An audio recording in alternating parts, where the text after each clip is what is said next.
Welcome to Kevin Dale Photography, where I take you on my journey through photography. On today's episode, we're going to be doing an in-depth review of the 50 T1.8 Astra lens from Sirui.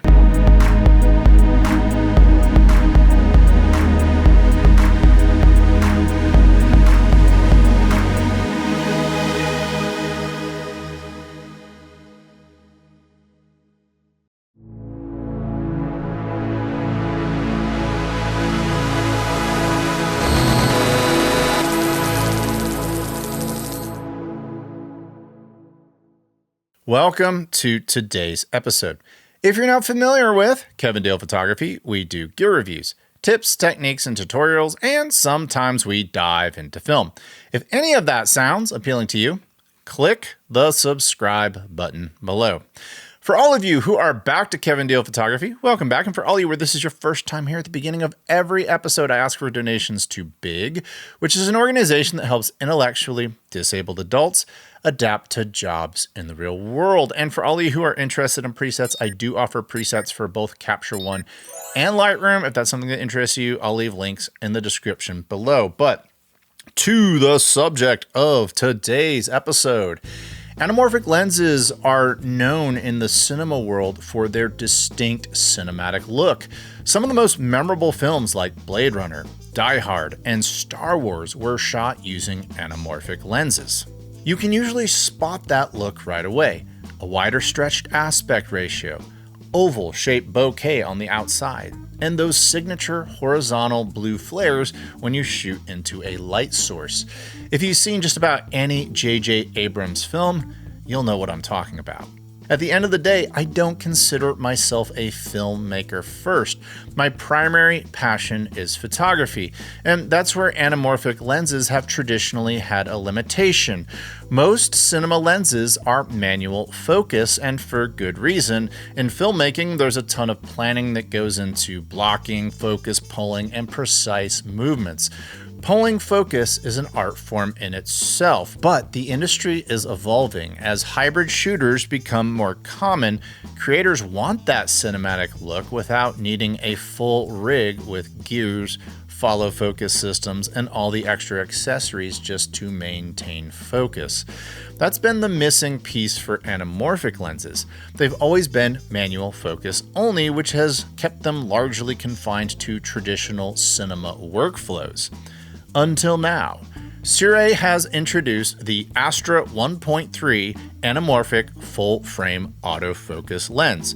This lens comes in three varieties: 50mm, 75mm, and 100mm. All three feature a maximum t-stop of 1.8, and each focal length is available in two versions. One with the classic blue anamorphic flare and another with a more neutral flare. Since my previous experience has been with the traditional blue flare, I decided to switch things up for this review, and I'm going to test out the neutral flare version. I went with the Lumix version of this lens, which is especially exciting because my cameras have built-in anamorphic D-squeeze capabilities. If you're not familiar with what that means, anamorphic lenses don't capture images the same way traditional lenses do. They essentially compress the image horizontally, and your camera screen doesn't automatically stretch it back out to the correct proportions. Most mirrorless cameras display a standard 3:2 aspect ratio. So if you're shooting anamorphic without D-squeeze, everything will look tall and narrow or squeezed on your screen. That means you're not really seeing what your final image will look like until you fix it in post-production. Cameras with the D-squeeze function solve that problem by stretching the image in real time on your display so you can properly compose your shot while filming. If you're new to anamorphic lenses, you definitely want to check if your camera model has the ability to de-squeeze anamorphic footage before moving forward. But back to the Astra. Autofocus on an anamorphic lens is a big deal. If you know of any other autofocus anamorphic lineup, let me know in the comments, but as far as I can tell, this is the first of its kind. That's what makes this so exciting. But with that comes a big question. Now that autofocus is in the mix, is it any good? Will this breathe? Will it hunt? Or will it nail? Is this lens sharp? Anamorphic glass has a reputation for being a bit soft, so how does this one perform, and What about the neutral flare? How does that compare to the classic blue flare we typically associate with anamorphic lenses? Those are exactly the types of questions we're going to dive into in today's episode. But before we get started on all of that, let's go over the specs. The Sirui Astra 50mm t1.8 is a 1.33 full-frame autofocus anamorphic cinema lens for the Sony E, Nikon Z, and Lumix L mount systems. It comes in both neutral and blue flare options. Its aperture range is t1.8 to t22. Its field of view is 27.8 vertical by 56.8 horizontal by 60.9 diagonal. It has a focus ring rotation of 136 degrees. Its optical design is 18 elements in 14 groups, and it has 11 aperture blades. Its minimum focusing distance is 1.64 feet or 0.5 meters. It has a front filter thread size of 67 millimeters. It has a built-in USB-C port for firmware updates. This lens features a rubber gasket for weather resistance. It has a built-in function button for a customized function. It also has a click and declick switch for the aperture ring. It has built-in autofocus with an STM motor. This lens is not image stabilized. It has a length of 5.2 inches or 133 millimeters. It comes in at a weight of 1.4 pounds or 636 grams, and it comes in at a street price of $849 US. All right, those specs look really great on paper, but we don't do reviews on paper, we do reviews in the real world. So let's get started on our first test with this Astra 50mm t1.8 from Sirui. So let's have a discussion about perspective and focal length. The lens I'm reviewing today is a 50mm anamorphic lens. I'm shooting myself on a 50mm spherical lens right now. So everything you've been taught about the 50mm focal length is usually within the 35mm full frame world in a 2:3 aspect ratio. The millimeter amount is really just the sweet spot of the lens to the sensor. So what you're seeing right now is a 50mm spherical lens. And this is the shot you can get with it. I'm standing about 6 or 7 feet away from the camera. And take a look at where it's cutting me off, take a look at the space above me, and then take a look at what's to my left and what's to my right. That's what 50mm is giving you. But let's change the perspective and see what it looks like when we transition into the anamorphic world at 50mm. Okay, so now you're seeing an anamorphic shot at 50mm, and you can definitely see that my perspective changed. I think I'm cut off around the same spot, so that hasn't really changed, but to my right and to my left, you can definitely see some differences versus when I was shooting with a 50mm spherical lens. So yeah, this kind of reminds me more of like a 28 or maybe a 35mm perspective because it stretches out and it fits more on the outer edges. So just wanted to show you what that perspective looked like in anamorphic versus spherical. Okay, let's do an autofocus test on this guy. Now, autofocus is obviously a product of both the lens and the camera, but since we're reviewing a lens with a camera, let's see how they work together. So I'm using my S9. I did not use my S1 R2 because I wanted to use not necessarily the top of the line Lumix camera because this is not a $3,000 lens, it's a sub $1,000 lens, so I just figured I'd kind of match up maybe the type of camera you'd be using. So it's tracking me right now. You can see I'm going to drop in and out of the frame. See how quickly it reacquires focus on me. Pay attention. There we go. All right, so tell me what you think about the autofocus performance in the comments below. But now I want to take this Astra out into the field and shoot some real world footage.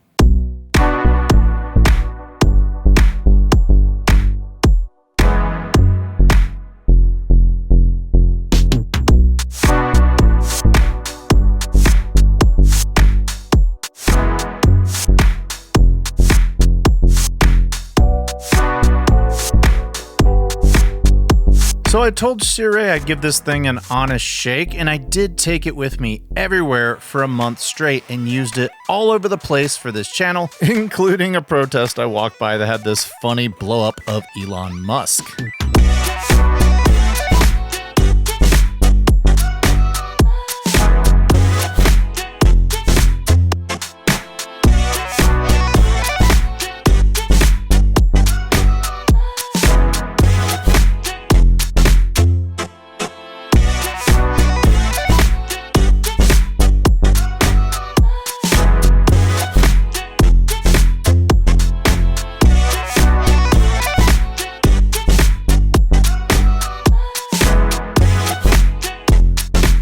So you saw me take some footage in Birmingham, Alabama and New Orleans, Louisiana. We'll continue my road travels in Nashville and we'll talk about what I liked and didn't like about this lens.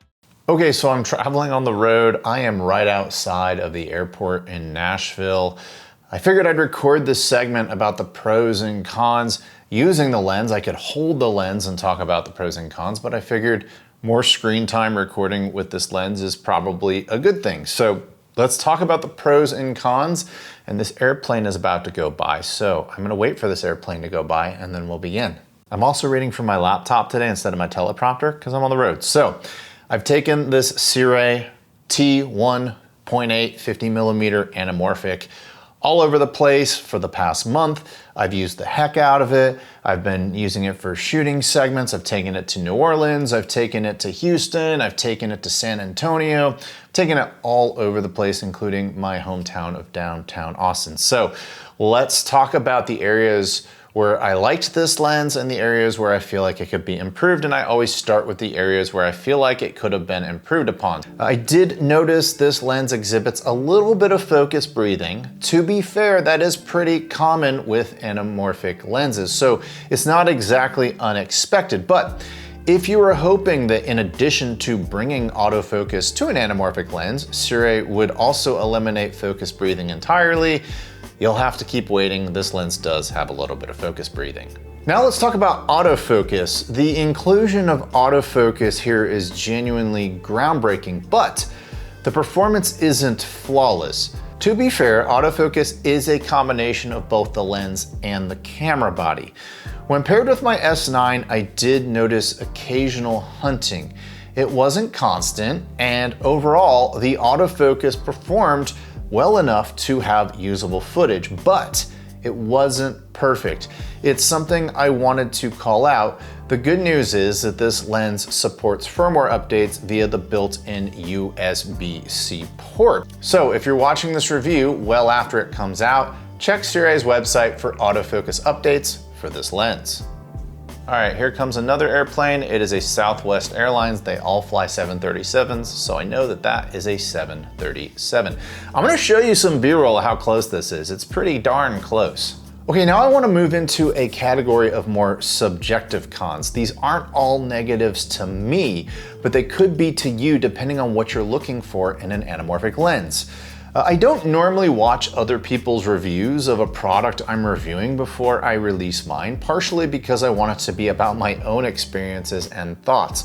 But having used anamorphic lenses in the past, there was something about this lens that didn't feel wholly anamorphic. As a way to make sure I wasn't going crazy, I gave in and I watched a couple of other reviews of this lens, and those reviewers kind of felt the same way. Anamorphic lenses are known for their strong character, pronounced flaring, softer rendering, and those distinctive oval-shaped bokeh balls, especially toward the edges of the frame. Many creators lean into this look. This lens, however, takes a slightly different approach. It's actually decently sharp. The oval bokeh is somewhat present, but more subtle than on other anamorphic lenses I've used in the past, and the flaring is significantly more controlled. Some might call this lens a little more clinical. Personally, I do like that this lens is sharper and more refined, but I do wish the bokeh was a bit more pronounced. I like the ovals on the outer edges. If you're someone chasing that classic, highly stylized, anamorphic look with lots of quirks and imperfections, you might find this lens to be a bit too modern and clean. That said, it's not without character. I did notice some fairly strong chromatic aberrations and highlights when shooting wide open on high contrast scenes, which could be a creative draw for some. So while this is technically an anamorphic lens, it feels like Sirui has taken steps to modernize the look. For some shooters, that might be a huge win. For others, that might take away from the traditional anamorphic aesthetic they've come to love. To me, if the oval-shaped bokeh were a little stronger, then I think I wouldn't really have much to complain about. I like the fact that it's sharper. I like the fact that it has a slightly cleaner look. All right, so that's really it for the cons. Let's talk about the areas where this lens may very well win you over. Its build quality is solid. The barrel is incredibly stout, and if you hook this lens up to your professional cinema rig, you do have gears for both aperture and focus. Additionally, this lens is weather sealed. You have a gasket to protect both the lens and your camera from adverse conditions. The machining is also fantastic, and this lens should be able to take the knocks of a professional environment with no real issues. This one is Amazon Prime Air, so somebody's stuff is getting to Nashville in 2 days or less. I like that Sirui gave the lens advanced features you typically expect in a photography lens, not necessarily a cinema lens. The click and declicked aperture ring is a great touch. Being able to set your aperture to A mode, engage the iris lock, and control it directly from either your camera or your gimbal is incredibly useful. And the fact that they included a customizable function button that communicates with the camera on an anamorphic cinema lens is pretty awesome. I've been using it to toggle the size of my autofocus box, and it's genuinely practical for my everyday use. Sirui packed this lens with thoughtful, usable features, and they deserve credit for that. Another standout feature is the minimum focusing distance. A couple of years ago, I actually reviewed their manual focus 50mm 1.33x anamorphic for Canon RF, which had a minimum focusing distance of 2.6 feet or 0.85 meters. This Astra brings down that minimum focusing distance to 1.6 feet or 0.5 meters. That's a significant improvement and opens up a lot of creative possibilities if you like to take close-up shots. I also think that the lens is sharp. A lot of anamorphic lenses are not very sharp, and this lens is somewhat clinical. Now, for those of you who are looking for a sharp lens, I would say that this qualifies overall as a pretty sharp anamorphic lens. I would say decently sharp. It's not gonna be like Canon RF $3,000 glass sharp, but for an anamorphic lens, it's definitely sharp. Now let's talk about the biggest feature, the one that most of you are probably watching about, and that is the autofocus. The fact that Sirui is even offering an autofocus anamorphic cinema lens is a win in itself. While it's not perfect and it does have the occasional hiccup, it genuinely performed exactly how I wanted it to. It's reliable enough for everyday use, and on my Lumix setup in particular, it worked incredibly well. So who is this lens for, and who should skip it? If you've made it this far, I'm assuming you already understand what an anamorphic lens is and are seriously considering one for your work. If you regularly shoot scenarios where anamorphic characteristics make sense, and especially if autofocus would make your workflow easier, this lens could be a great fit for your kit. However, if you don't see yourself using an anamorphic lens often, the $849 price tag may feel a bit steep. And if you're chasing that heavy, unpredictable flaring and a softer, more vintage image, this lens may actually feel a bit too modern for you. For me, Sirui addressed the three biggest drawbacks of a traditional anamorphic lens: softness, lack of autofocus, and uncontrolled flaring. The only thing I wish they had leaned into a little bit more was stronger oval-shaped bokeh. Is it perfect? No, but it's a very compelling addition to my kit, and considering it offers autofocus and it does it fairly well, the $849 asking price feels reasonable. Whether or not you pull the trigger on it, well, that's up to you. If you decide you want to buy this lens, I'll leave a link in the description below for all three models. That does it for today's episode. What did you think of my review of the Sirui T1.8 50mm anamorphic lens? Tell me about it in the comments below. How have your experiences been with these anamorphic lenses? Tell me about that in the comments below. And if you're a fan of this channel, I humbly ask you to click the subscribe button below. And until next time, I'll talk to you soon. Bye.